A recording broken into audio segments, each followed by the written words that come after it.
Palakpakan at pasadong-pasado sa mga manonood ang MMFF entry na The Kingdom.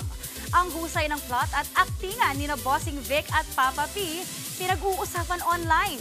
Nasa frontline ng balitang yan si MJ Marfort. Ang mundo. Nagsalita na ang mga Malaya.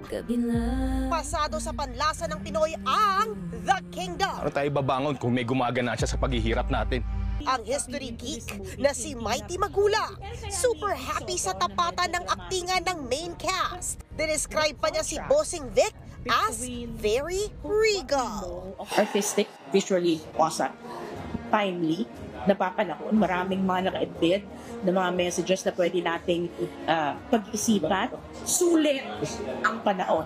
Nagagamitin nyo para manood itong pelikula. Ang mga netizen, hindi rin naman nagpahuli sa pag-share ng kanilang personal reviews.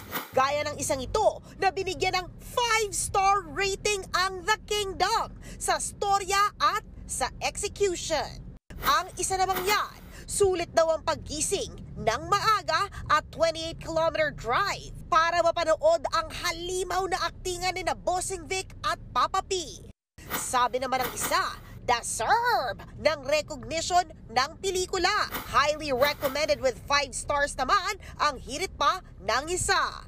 Maging si MQuest at TV5 Chairman Manny V. Pangilinan, hindi nagpahuli sa kwentuhan. At ang kanyang key takeaway, thrilling ang plot at subplots.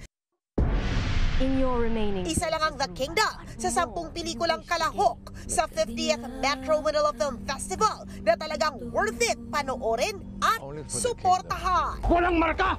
Tao lang kayong nagdikta, hindi mga Diyos.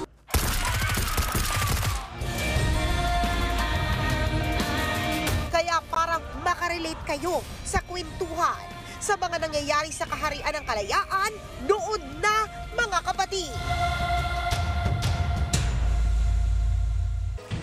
Mga kapatid, ito po ang inyong K-Alaman Queen, Kalad Karen.